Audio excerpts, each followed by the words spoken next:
Hey y'all, I am here to review this episode of American Horror Story, and it was, hold on, okay. After I finished watching this episode, okay, first of all, this is the last episode in the American Horror Stories anthology series, and I did not like this episode. It was basically about a mom who was making an American Horror Story video game for her son to try to get closer to him. And from what we see, the whole time he's just being a brat. And she makes the video game. She makes one. He didn't like it. She makes a second one, and he loved it. That's it. Oh my gosh. This episode was so horrible. But honestly, that was the whole episode. She makes 2 American Horror Stories video games for him. He hates the first one, likes the second one. They leave, boom, end the series. And I could just be like, bam, that's the review.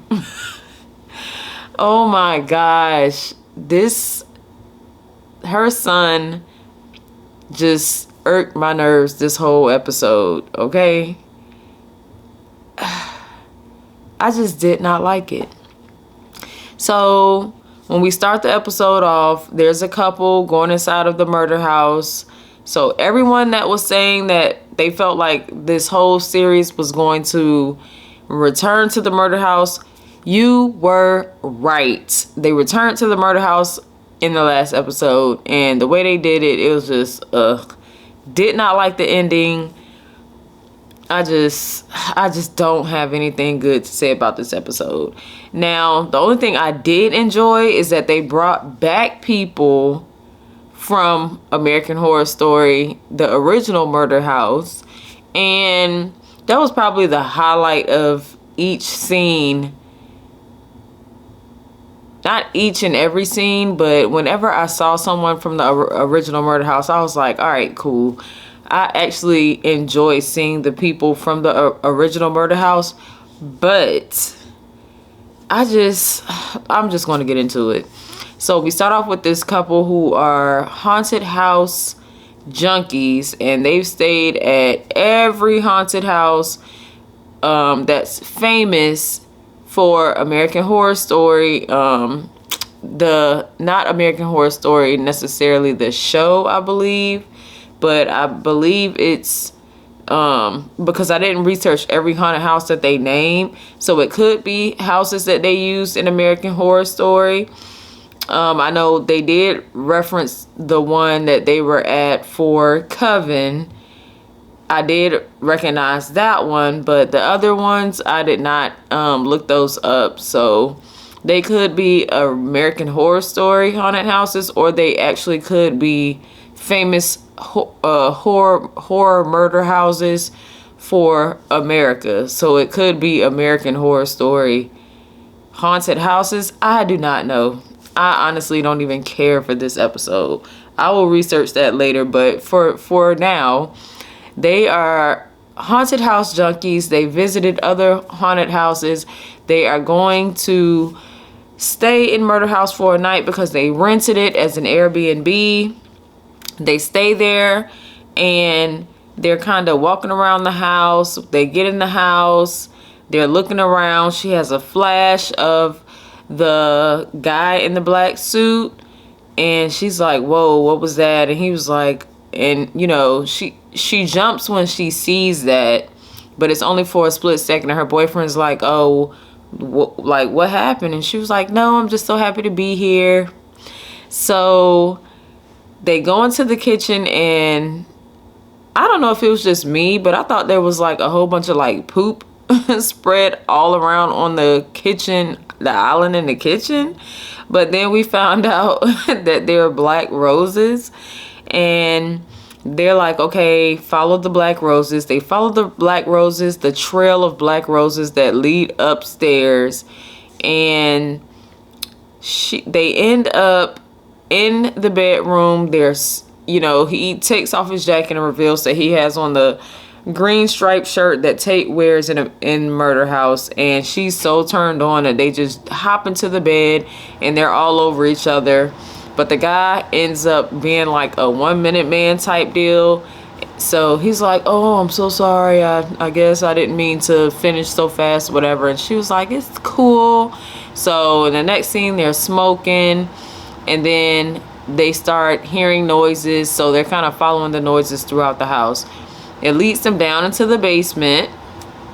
And when they get to the basement, they find three girls that are dressed up, I believe, in like these revealing schoolgirl outfits.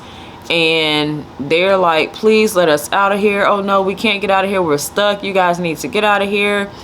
And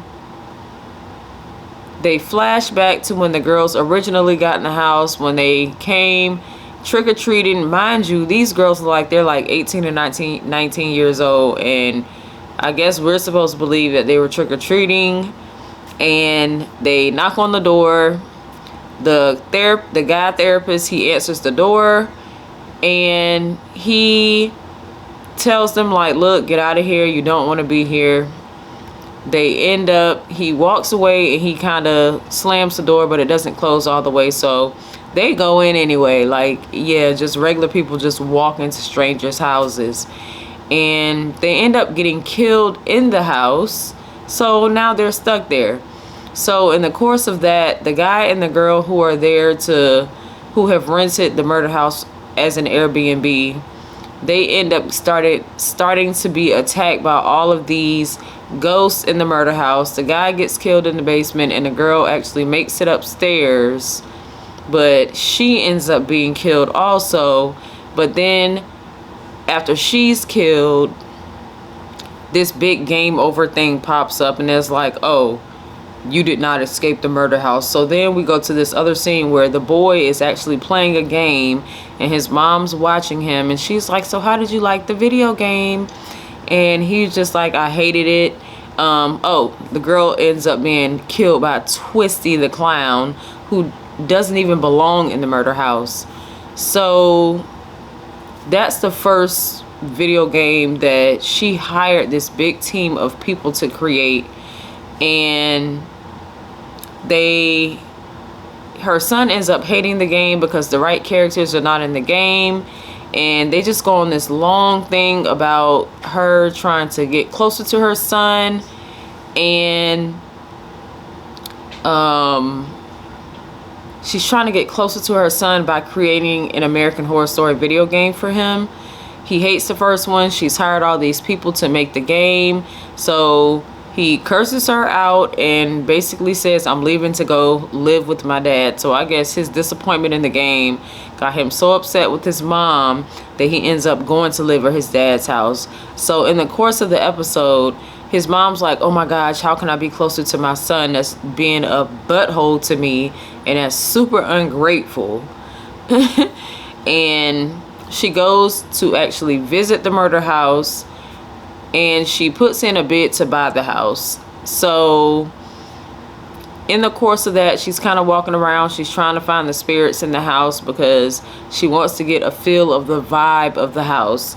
So she ends up there during Halloween at some point in time. Scarlett comes back to visit, and she runs into her girlfriend, whose name I just actually cannot even remember at this point. Ruby, I'm sorry. Scarlett comes back to visit Ruby, and we see all of the ghosts leaving out of the house because it's Halloween, and the lady's kind of just in there walking around. She sees them kiss, they go in the house, so she kind of follows them in there. She's trying to figure out what's going on. So we see the lady, she's kind of in the kitchen, and she's looking like depressed, down, because nothing's happening. She's trying to figure out what's going on. And she ends up talking to the therapist, and he's saying the same thing. Like, you know, she finds him, he's crying, and he's like, oh, I usually only cry after I finish masturbating. And that's his line for the season from Murder House. And she ends up talking to him, and she's like, well, how are you guys trapped in here? Like, how would you be able to be set free or whatever? So I believe they have that conversation during that time. So then he gets up, he walks off, but he disappears. Then she sees Ruby and Scarlett appear, and you know, they walk into the living room, and they're like, why are you still here? So she ends up trying to escape from the house. She gets killed, and that's, I believe, before, I think that happens after she goes to talk to her son at his dad's house. And again, he's being really just a big jerk to his mom. I'm all over the place because this episode was all over the place. Like, I'm really trying to remember the chain of events. Like, that's how out of sync I felt like this episode was. So the mom ends up being killed in Murder House. And then she goes back to visit the son. And he's like, wow, you could have told me that you were trying to buy Murder House. I didn't know that you were going to get killed in Murder House. And so he's still upset with her even after she supposedly has been killed in Murder House, and he's still mad. So she ends up he ends up saying like, well, I guess I'll just burn down the house so that we can just put all of this to an end. So I guess she's like, oh, that's a good idea. So they go back to all the ghosts going back to Murder House, and Scarlett and Ruby are outside kissing because Scarlett's like, oh, there's 10 seconds left until the sun comes back up. And while Scarlett's kissing Ruby, Ruby just kind of disappears and goes back into the house, which I don't understand why Scarlett just doesn't stay in the house with Ruby, since Ruby can't leave out of the house. So I'm like, how is Scarlett scared to go back in the house, but she already lived in there, and she's the only one that didn't get killed in the house? So why doesn't she just say goodbye to Ruby in the house so Ruby doesn't have to disappear at the end of Halloween night? Like, I don't get that. So the boy ends up coming to try to set Murder House on fire. He does. He's pouring gasoline everywhere as Scarlett drives off. And while he's trying to set the house on fire, Ruby's trying to stop everything because she does not. She's like, all of us don't want to be set free. She wants to stay there for Scarlett. And he ends up, after he pours gasoline everywhere, he ends up lighting the match to burn down the house. And when he does that, Ruby's coming out of the house to try to kill him before he lights the house on fire. But I'm like, if you disappeared when the sun was coming up, when you were kissing Scarlett, then how are you able to, like, how are you able to come off of the porch and come out of the house if you are able to exist in and around the property? Like, what was that thing about you disappearing when Ruby was kissing you? I mean, when you were kissing Scarlett, if you can still exist on the property even after Halloween night. I was just so confused. She tries to stop him, but the therapist shows up and stops her from trying to stop him from burning down the house. But then she gets past the therapist, and then the girls that Scarlett killed from her school, they come and hold her down, and they're telling the boy, like, go ahead, please burn down the house, we're sick of being stuck in here. And then Scarlett comes, and she's also begging him, like, please don't burn down the house, but he ends up dropping the match anyway, and the house just starts burning up. So in the course of the house burning down, Ruby's asking Scarlett to come through the fire, die with me. And Scarlett just kind of runs off. And I'm just thinking in my head, why didn't Scarlett just die in the house with Ruby anyway if she wants to be with her so bad? Like, I don't understand that aspect of this whole Scarlett Ruby relationship that's going on throughout the show. I'm confused. So he ends up burning down the house, and 3 years later they show that they've built a set of condos. Okay, first of all, let me backtrack, because it's like so much went on that just did not matter that I'm just like so out of sync. So when Ruby looks out of the window and sees the boy pouring gasoline everywhere, she tries, she's going to try to go and stop him initially, but she can't, because the therapist and the girls from Ruby's high school are holding her down even inside of the house and killing her, so that she can't try to stop him from burning down the house, which is crazy because after they're stuck there, so after they kill her, she's just going to come right back to life. So in the course of all that, she calls Scarlett to tell her to come to, she texts her and tells her to come to the house. She does not call her, she texts her. So while they're stabbing her and while she's on the ground dying, she's texting Scarlett, which is just so dumb. Like, okay. And that's how Scarlett actually got to the house. They fast forward 3 years later, and they show, okay, let me backtrack. I'm sorry. They show the boy sitting in the living room with his dad, watching the news about Murder House being burnt down. And he's just sitting there with like this look of satisfaction on his face, and while he's watching the news review. So they fast forward 3 years later, and they've built this high profile condominium on top of the property, on the property where Murder House was. So they've transformed the whole Murder House into condominiums, okay? And Scarlett shows up because she wants to buy the last condo that's available. She's asking the realtor that's there, like, oh, are you telling people that this is where Murder House used to be? And the guy's like, honestly, no, we haven't had any ghost activity, so I'm not going to tell anybody anything. Months have gone by, nobody's died, nobody's been attacked, nobody's seen anything, so I didn't say anything, and I'm not going to say anything.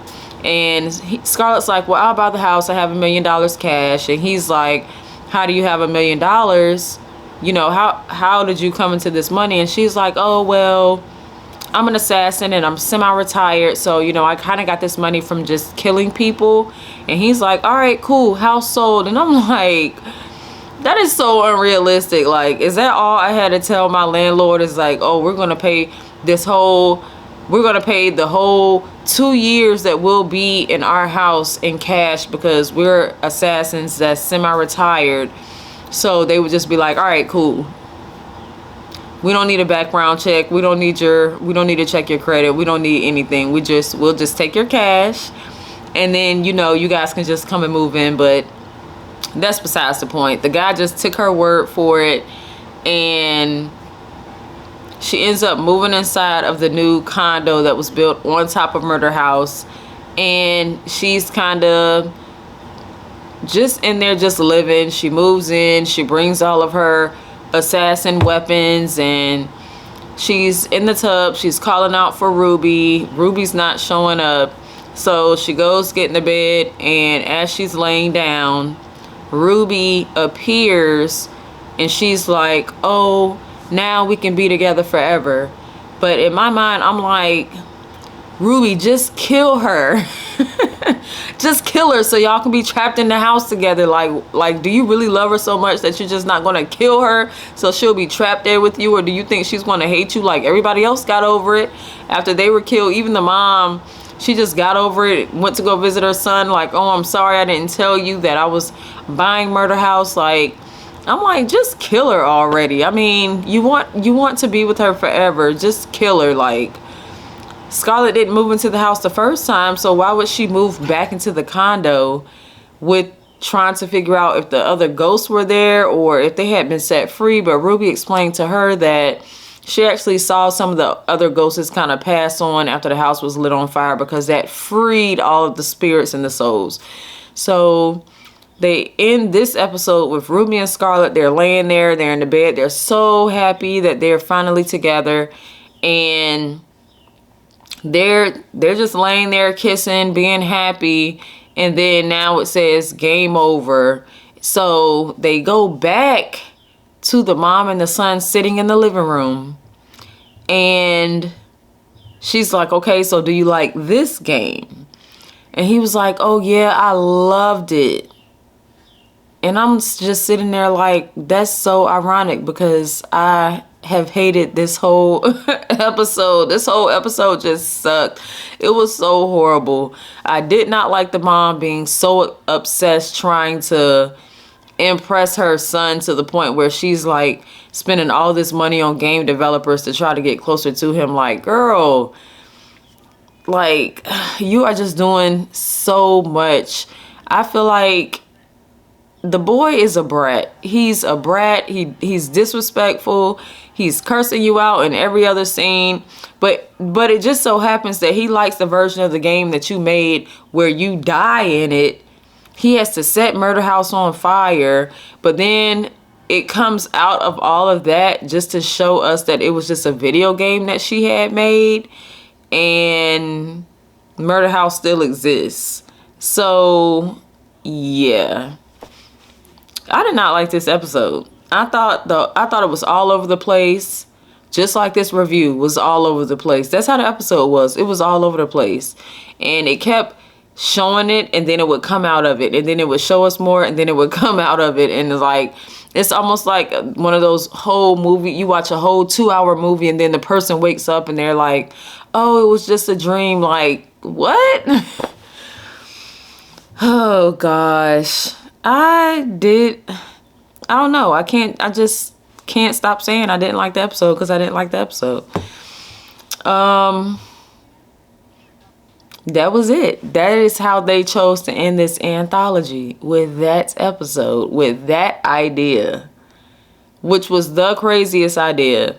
The mom being super obsessive compulsive. The son being a brat, his dad being a jerk, Scarlett and Ruby having this everlasting undying love for each other. I was so confused about Scarlett disappearing, going back into the house when the sun came up, but then when the boy was trying to light the house on fire, she came back outside to try to stop him. So I'm like, that whole part just, I just don't get it. I don't know. But I guess with such a bad last episode, we do have the actual season 10 double feature of American Horror Story premiering on the 25th. So I guess I still have that to look forward to. But if they ever recreate this anthology, there were a few episodes I did like, and some of the episodes I did not like. But this episode would definitely be my least favorite episode out of the whole entire 7 episodes. I liked Drive-In better than this episode, and I didn't even like Drive-In. I did not like Drive-In at all. So yeah, I mean, that was it. I just feel like there's nothing else to say about this episode. It was just so unorganized, and the intro was so horrible. Like, what was that with the arms, with the person just walking around grabbing weapons, and oh, I'm gonna put on the rubber suit, and they're just walking around with the video game arms. Like, the intro sucked. The episode sucked. There was only like 2 or 3 highlights in this episode, which were the old characters from the original Murder House. But other than that, I'm so done with this series right now. If they do a second season of this series, I will still watch it just to see if it improves as time goes on, or see if they have better ideas for episodes or whatever. But out of this one, I guess since I only liked Feral, Bro House, and I don't know, this last episode kind of made me kind of reevaluate the first two episodes. So Feral and Murder House are at the top, and then not Feral and Murder House, Feral and Bro House, and then these two episodes. So with that, I guess I would say that I kind of like 50% of the season, maybe 60% of the season, but I don't know. Half and half. Yeah, I would say half and half. So, yeah, that was it. That's how the season is going to end. I'll see you guys next week when I do my review for, what is it, American Horror Story season 10 double feature. I'm really excited about that one. I saw a couple of trailers for that one. Now the short trailer that I keep seeing about the monsters and the aliens kind of kissing and fighting and all that other stuff, that's really confusing. But the long trailer that I saw, like the official trailer, does look really good. And they brought back the lady, I have to get her real name, the lady with the two different color eyes, the ones that they burned at the stake. The lady with the red hair that was in Coven that they burned at the stake, and she has two different color eyes. That is one of my favorite characters on American Horror Story. I really like when she's in the episodes. And they also have some other recurring characters that will be on double feature, so I'm looking forward to that. I actually saw a list of some of the like top people that are going to be in American Horror Story season 10 double feature, and we will talk about that next week. But this episode, I mean, it is what it is. That's the last episode of the season. So everybody else who watched the whole season, good for you, because some of these episodes were kind of hard to get through, and some of them I enjoyed, but overall, I think they definitely need to improve on the stories that they have for this type of anthology series, especially with me being a big fan of anthology series like Tales from the Crypt and even Tales of the Unexpected. It's old and it takes place, it's not a show for the United States. I don't know if it's the UK or Europe or Great Britain. I don't know what area that show comes from, but even with that, or the Outer Limits or something like that, like Creep Show, like they are going to have to step their games up, because watching those type of anthologies and then getting to this one, especially the 2021 version of Creep Show, which I really enjoyed, and I probably actually will review that, because that was a really good anthology. So but I mean, I guess they tried to keep it in the world more so of American Horror Story, or kind of where their ideas gravitate. So I don't know. This episode was what it was. I will see y'all. Can y'all see the disappointment on my face? the disappointment written on my face, because this episode was so disappointing. But I will see you guys next week for double feature, and yeah, and hopefully this video looks better than the last video I did, because I actually found out I was able to find a video on YouTube that helped us fix the camera, the issue that was going on with the camera. So hopefully if that happens again, I'll be able to just quickly fix it and jump right back in. So yeah. All right, everybody, have a good week, and I will see y'all next week. See y'all. Bye.